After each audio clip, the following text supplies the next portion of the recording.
Hello and welcome to the Craft Beer Corner. For today's beer review, we've got a single brewer review, Tavour sourced on these, more or less the same style, just slight deviations. So we're coming back to a brewer that we've done a few of their beers in the past, and I've really enjoyed all of them. So we're going to try something completely different from them. We've got Taxman Brewing Company, based out of Bargersville, Indiana. The first beer on the docket today is called Investor. This is a Belgian-style golden ale that's been brewed with honey and vanilla. Clocks in at 8.5% ABV.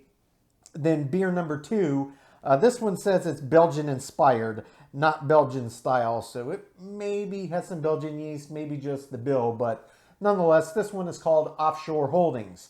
This is an imperial golden ale that's been brewed with citrus, ginger, honey, and then aged in spiced rum barrels. This one clocks in at 9% ABV. So we've got two golden ales, both with some kind of a Belgian bent from the same brewer, Taxman Brewing Company, and they're both pretty high ABVs. So I'm very much looking forward to jumping in and seeing how strong Taxman Brewing's golden ale game is. So we're going to do exactly that. Starting with the Investor, this is the Belgian-style golden ale brewed with honey and vanilla, clocking in at 8.5% ABV.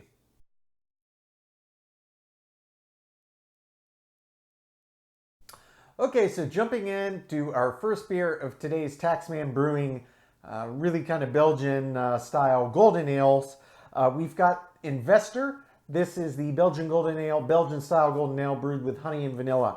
This one clocks in at 8.5% ABV. Again, Taxman Brewing is based out of Bargersville, Indiana. So first thing in terms of label art, if you see a lot or drink a lot of Taxman Brewing beers, you'll know that that kind of skull in the top hat is kind of their brand logo. I've seen it on all of them, thus I assume it is. And they do give a little description on the back here. So I'm just going to briefly read what they say about it. Golden ale, seafoam honey, soft vanilla, toasty malt, and ale, decadent and diverse. Yields big returns, special Belgian yeast known for intense flavors and esters of banana, red fruit, and spice. So, as expected, and that's indeed true, Belgian yeast can produce some of the most interesting aromas and flavors of any yeast strains, and yes, esters are among many of the chemical compounds that's responsible for that, But nonetheless, that's about all I want to jump into about reading about the beer. So let's get this cracked gently. All right. Poured right into the glass. All right. So far, looking lovely. And I would say more or less that's a gold color. Might have a slight amber hue, but overall, it's more or less gold. And it appears to be pretty active in terms of carbonation. So we'll see how long that head sticks around. Let's hold that up. Yep, that is indeed a lovely beer. It is a lovely beer and it's quite active in terms of carbonation. I can also see some suspended particulates floating around in the beer, though I wouldn't say that the beer is hazy. Overall, it's clear. You can just see suspended particulates. So it's got honey and vanilla. It could be any combination of either, just some little suspended particulates. Could even be some hop plant matter in there. But nonetheless, looks great. Head's still holding okay. Let's give it a sniff. Oh, that smells nice. This actually really does smell rather like a Belgian-style golden ale. It's got a very big aroma that smells a combination of malty and then all of these other interesting character traits that the yeast produces in the beer. That in tandem, I can also quite strongly smell the honey and just a hint of the vanilla. I don't think the honey or the vanilla in this maybe is the main key. Maybe it's just like an added bonus to add a little depth and extra richness to it. But we'll see when we jump in. So let's go ahead, jump in for a sip.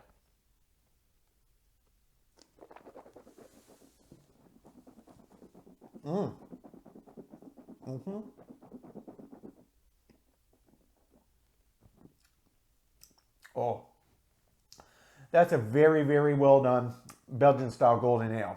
Okay, this absolutely puts me in mind of any myriad Belgian golden ales I've had that are actually Belgian or Belgian style.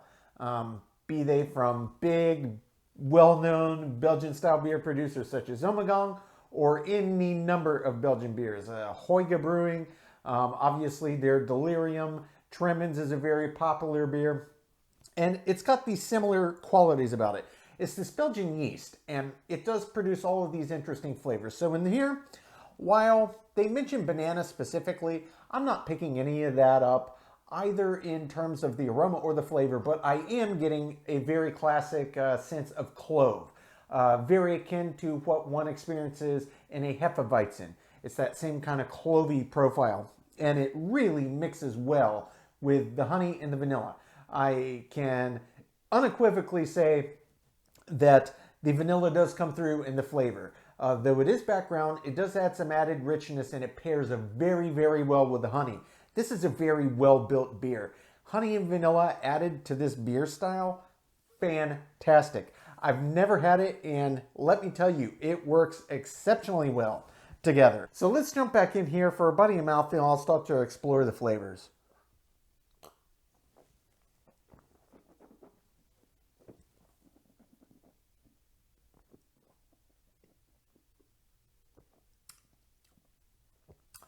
Body is medium, bordering on medium heavy. It's not quite as robust as I would anticipate for 8.5%, but it doesn't feel small.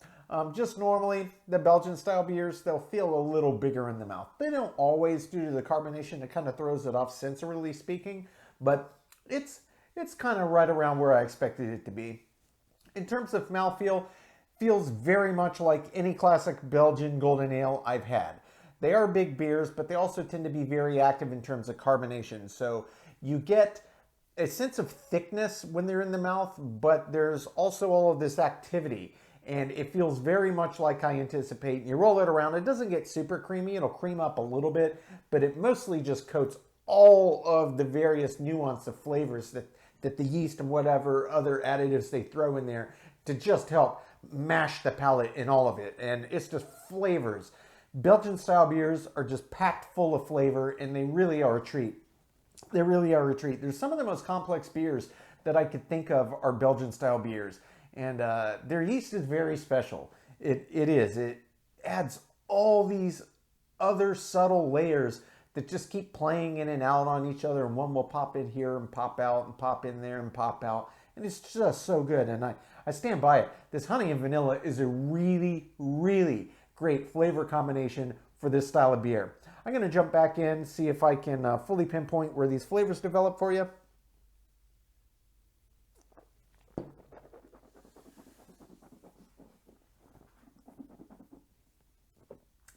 First, get it in your mouth. You get the honey and you get the vanilla, and you start to get a slight twinge of the clove quality. You swallow, the honey and the vanilla intensifies, the clove intensifies, and then all of the other classic malt bill that goes into making a Belgian golden, in this case a Belgian style golden, really comes into play. And then all these other flavors that the yeast imparts really start to intensify and just kind of roll around. So the clove's moving in and out with the vanilla, it's moving in and out with the honey, it's moving in and out with the malt bill, and you're getting other subtle hints of what really comes through as kind of an orange peel, not dissimilar to, say, Christmas style beers or any kind of winter warmer. It puts me in mind of nutmeg and orange peel and cinnamon, and certainly the clove quality from the yeast, and it all interplays. And just this honey and this vanilla, I keep coming back to this as just an absolute genius move in this, because it just brings this layer of richness to the beer that otherwise wouldn't have. It would still be very, very enjoyable, but that honey and vanilla, for my money, that is a brilliant move, and that is what is really selling this beer for me. This one is really, really good. I'm going to go in for one more sip, make sure I didn't miss anything.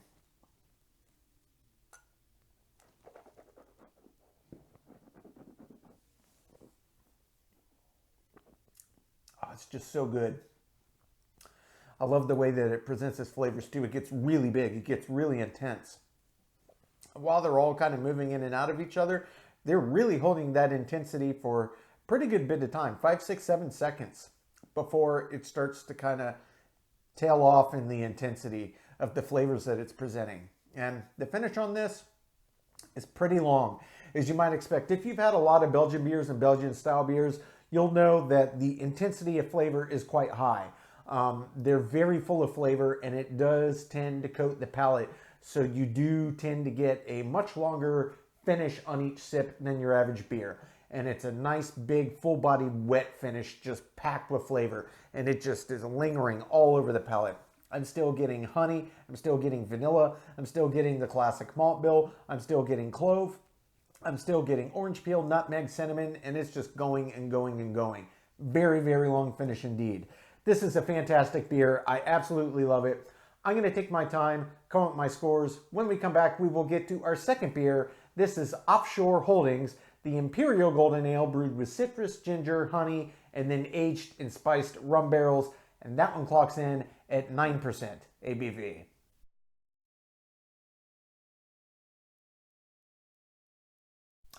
Okay, now moving on to the second beer of today's Taxman Brewing review, we have got Offshore Holdings.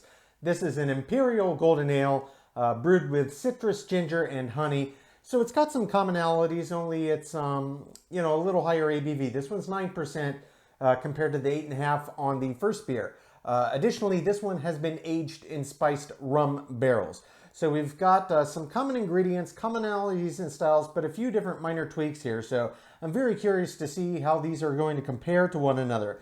As with the prior, yet again, the artwork on the label is their classic top-hatted, dapper-looking skull on there. Not much else to talk about other than that. It maybe is sitting atop a bank vault door. That's rather what it looks like to me. So Offshore Holdings investor, looks like their golden ales here, they've got some common thematic elements. Nonetheless, let's get this one cracked. Gently. I see on the can this says the Vault Barrel Series. So that probably explains the bank vault door. Anyway, let's get this one poured. All right. So right away, this looks, almost identical to the first beer. Maybe this is slightly lighter, perhaps. It's tough to say. They're very, very similar. If I had them side by side, obviously that would help. But since we already enjoyed the first one, we'll just have to go by memory. But yeah, visually speaking, they look remarkably similar. And indeed, everything about it is remarkably similar. The speed and activity and the carbonation, the color and the slight kind of haziness with slight kind of particulate. I wouldn't say it's hazy so much more as it's cloudy from some particulates floating in there. One thing I can tell you right away about this beer compared to the prior is the aroma on this one is significantly more pronounced. I can smell this from quite a good distance. It's very, very pungent. And if you get right up on it, it's just huge. The aroma on this is just huge.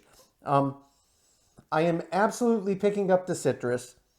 The ginger does come through as well, and you can smell that rum barrel. So it's kind of got these three elements that are really coming out. Don't get me wrong, you can still pick up the malt bill. It smells like a classic golden ale, but the barrel and the ginger and the citrus is really, really coming through quite strongly. Honey is rather lost in the aroma, but I'm sure it's going to come through in the flavor. So let's jump right in, give this a sip.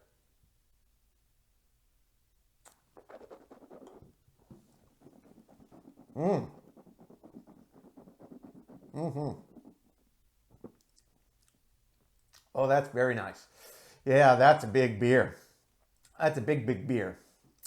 And the answer is yes. Yes, the honey does come through in the flavor. Wow, this is very complex. This has a boatload of flavors, and they're very, very intense. Okay. So, first thing, in terms of body and mouthfeel, this one feels essentially identical to the prior. It's got about the same weight to the body, and the mouthfeel's got about the same viscosity, and the same thing happens when you agitate it around the palate in terms of how creamy it does get. So nearly indistinguishable there. And there's a lot of commonality in terms of the flavors that are coming through and developing in the beer, but there's quite a lot of differences as well. So I'm going to jump in for another sip and start to think about the flavor right here and see if I can tell you more about it.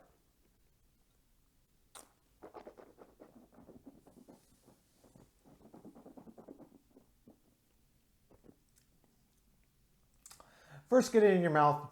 You get a big burst of that rum barrel, the slight booziness, and the slight sweetness from a combination of the malt bill and kind of accentuating the boozy side that comes out of it, and a little bit of that citrus bite. And the ginger is really pairing well, and the honey really does come through quite strongly. So that's kind of the order that it opens up and it intensifies, and they're all kind of mixing together, coming in and out of each other flavor-wise. Honey mixing with rum, honey mixing with citrus, honey mixing with ginger, ginger mixing with rum, ginger mixing with citrus. It's all really just mixing together. All the while, you're still tasting this classic golden ale malt bill in the back. But it's got a very big presence, it's very flavorful, and the flavors are just moving in and out of each other, essentially the whole time.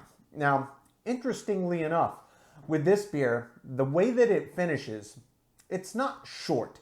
It's not a short finish, but it's certainly not as long on the prior beer. And I rather anticipated it would be.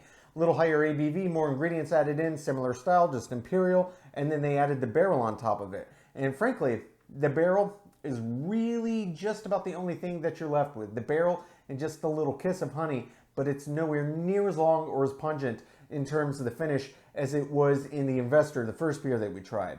But don't get me wrong, it's still very, very good. It's very, very enjoyable on each sip, and it's very, very complex. I'm going to take one more sip for final thoughts.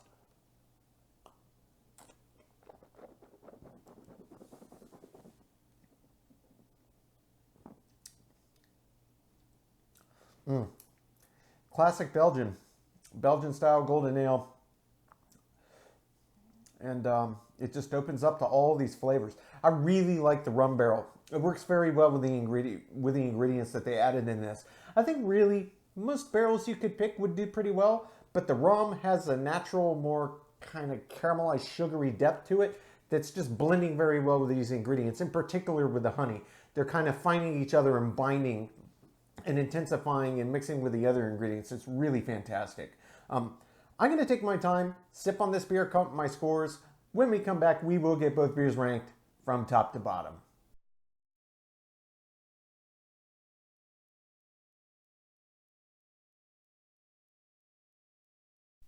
Okay, now that we've gotten to enjoy both beers, we're going to get them ranked, starting with the Taxman Brewing's Investor.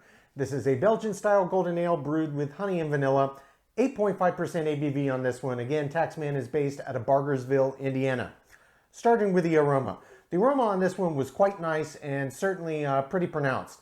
You could smell a classic, absolute classic Belgian golden ale aroma to it, but you could also really detect the honey. Vanilla, I think, was quite subtle and really didn't come through that much on the aroma, but certainly when we came to flavor it did. On this one, it gets well above average. It gets an 8 out of 10. Moving on to the taste. I absolutely loved it. I think they nailed the essence of a Belgian golden ale, and the addition of that honey and vanilla was just a genius move. The honey paired so well with the classic flavors of a Belgian golden ale and all the intricacies of the yeast strain, and then the vanilla, as I expected, came in and just added another layer of depth and richened it up. It gets a perfect 10 out of 10. For the body.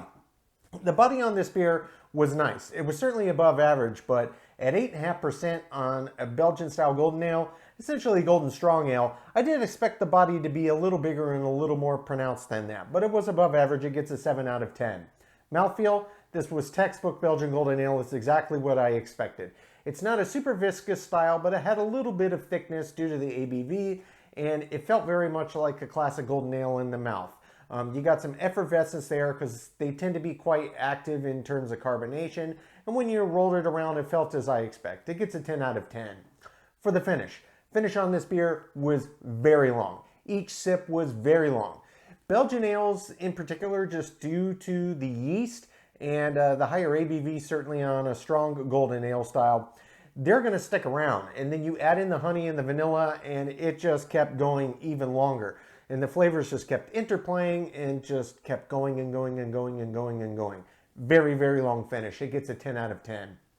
Head and retention was exactly what I expected. Formed a decent head, held okay, but it wasn't super long. This is not a nitro tap stout. It certainly above average, gets an 8 out of 10 here.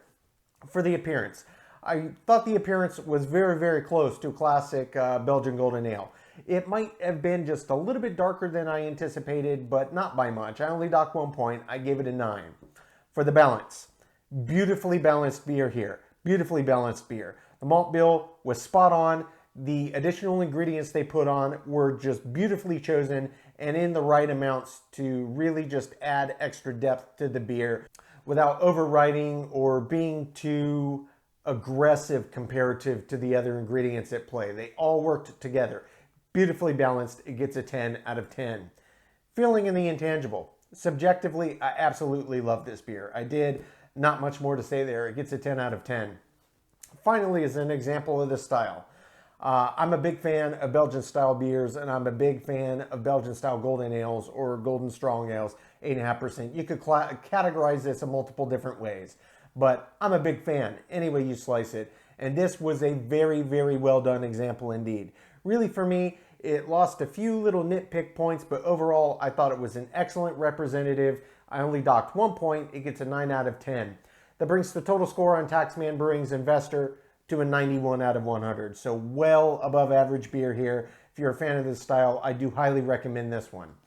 Moving on to our second beer, this was Offshore Holdings Imperial Golden Ale brewed with citrus, ginger, and honey, and then spice rum barrel aged. So it did share some commonalities with the first, but not entirely the same beer. This one's slightly higher ABV at 9%. So, starting with the aroma on this one. The aroma on the first one was nice and it was above average pungency, but it was positively huge on Offshore Holdings. And the extra half ABV is really not what did it. I think that the rum barrel and then the extra added ingredients are really what pushed it over the top. You could pick up the citrus, the ginger, and the honey, and the rum barrel. It was just big and bold. It gets a 10 out of 10. For the taste, really, really enjoyed this one. Frankly, for my money, I did enjoy it, but I didn't enjoy it as well as the first. And it really came down to, for me, I would have liked a little more of the barrel to come through. It was there, and it certainly imparted a lot of flavor and aroma elements, but the intensity didn't cut through quite in the same ratio I would have liked. The ginger maybe came through a little more strongly than I would have liked. The citrus was probably pretty close.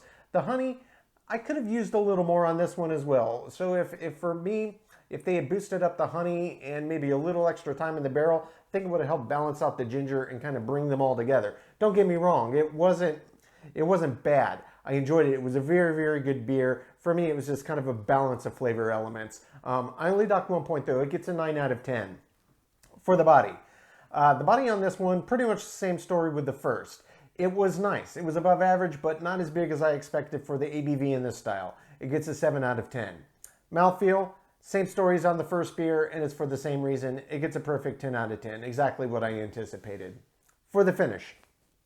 Finish on this beer was well above average, but surprisingly, it wasn't as long as even on the first beer. And anytime you get barrel aging, typically that's going to really extend the finish on any beer. And I'm sure that it played a part here, but it wasn't as long as I expected. A little higher ABV, more ingredients, but it didn't have quite the staying power. I docked 1 point. I gave it a 9 out of 10.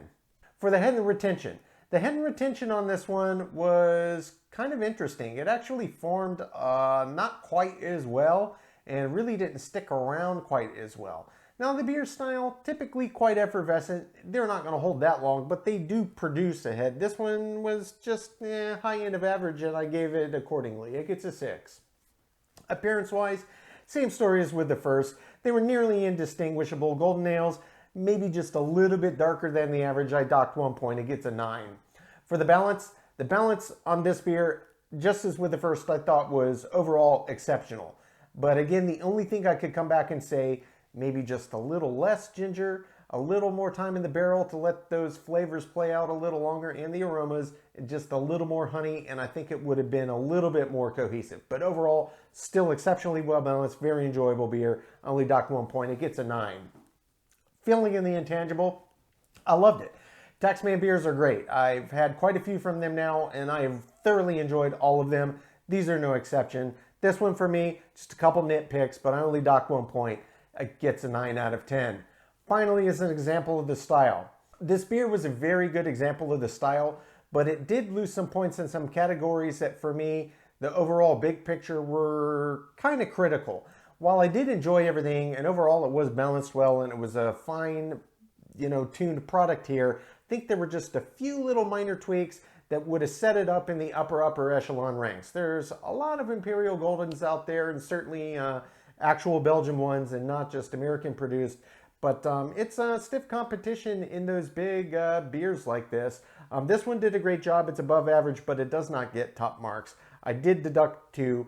That brings the example of the style score to an 8, which brings the total score on Taxman Brewing's Offshore Holdings to an 86 out of 100. So we're looking at a 5-point spread here, but both of these are top tier, just well above average beer offerings. I know I nitpicked a few categories, but I have to be honest with what I experienced. But my opinion is, if you're a fan of golden ales, golden strong ales, Belgian golden ales, Belgian golden strong ales, whatever categorization of those and subgenres, if you like them, I think these are both well worth seeking.